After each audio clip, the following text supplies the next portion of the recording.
but this workbench was very brightly polished. And there I was lying there with my trousers missing and only my khaki shirt, when I saw again through what appeared to be like blue mist a number of moving objects, which at first I thought were dolls. And these objects were moving towards me. I noticed with mild surprise that they were very thin, short, human-like creatures with very, very large melon-shaped heads. The creatures had no noses, as human beings have. They had only small little holes on either side of where the nose would be, and their mouths were like knife cuts at the bottom of their faces. And these creatures were coming towards me. In color, they were gray, like certain types of fish, and they wore silvery gray garments which reached up to their necks and up to their wrists. I couldn't see whether they were wearing boots or not at that time. And while I was looking at these creatures, I suddenly was aware that something was above me, standing there, and I looked up straight into the face of one of them, a much taller one than the others.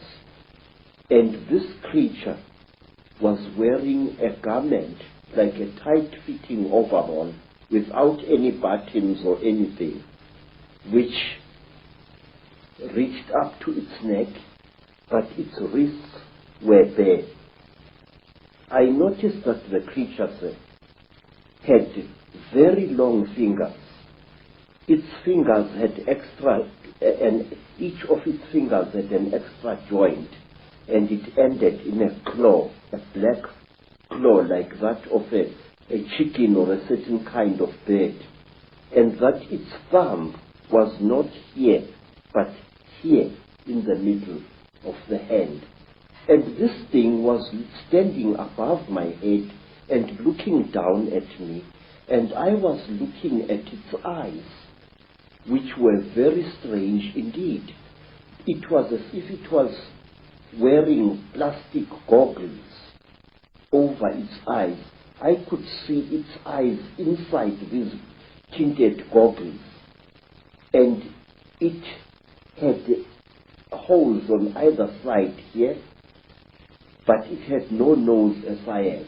Its jaws were very small, and its mouth was a slit with tiny little scale-like things where its lips should be. And the creature carried a horrible smell on it. I can't describe that smell.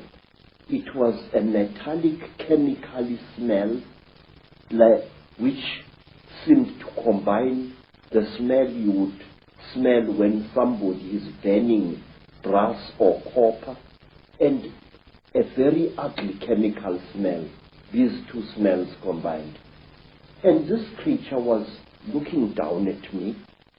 I was frightened, but I could not move. And the next thing I knew was a terrible pain on my left thigh. It was as if somebody had just stabbed me right to the bone. I screamed and I tried to jump away, but my body was inactive. I could not move. I was not tied to any chain. I was not chained to the top of this table.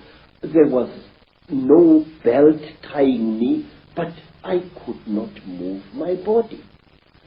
And when I looked down at what was happening, I found that one of the shorter creatures had driven something very painful into my left thigh. And then While I watched, horrified, the creature pulled out this thing, and I saw that it was like a pencil made of shining metal with what appeared to be a flexible cable at the back.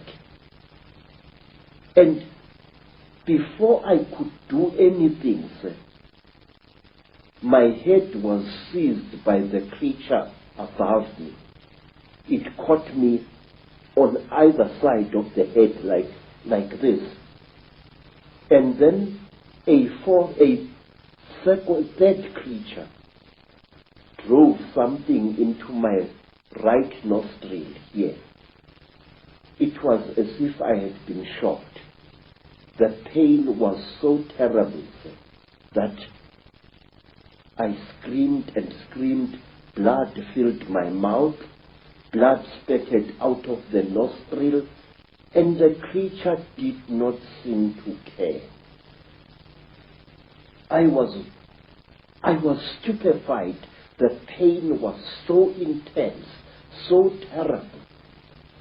And then, quietly, brutally, the creature pulled out the thing that it had stabbed me in the nose with, and blood flowed into my mouth, out of my nostril, and I was choking.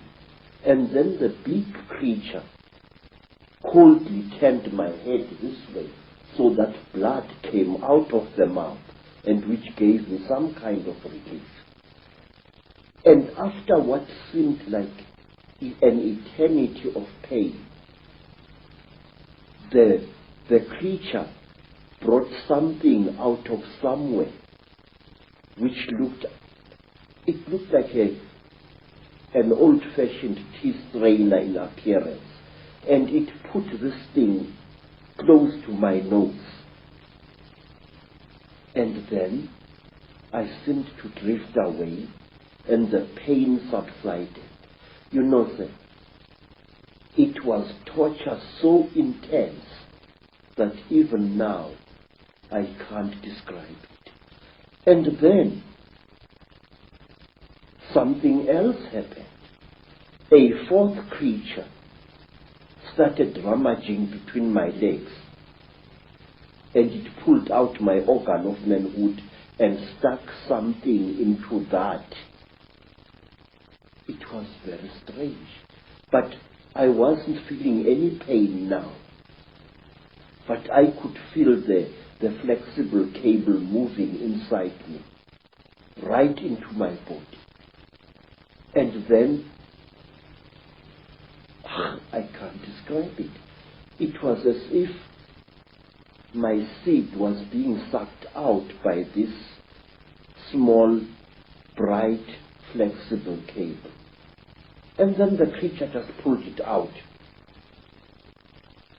I screamed and I cried and I screamed, but I could not move. And then something happened which to this day still amazes me. After the creature had pulled out the flexible cable from my organ, the creature just stood there looking at my organ. And I was so terrified that I urinated, and accidentally urinated against the chest of the creature. It jumped away as if I had shot it, and it stumbled backwards. But its face didn't show any expression. Its mouth didn't even open, but the way the creature reacted, trembling all over, it was as if I had really hit it, but it was wearing this kind of garment. And after that, I was left alone, except for the big creature, which stood to my right side this time, with its arms folded, looking down at me.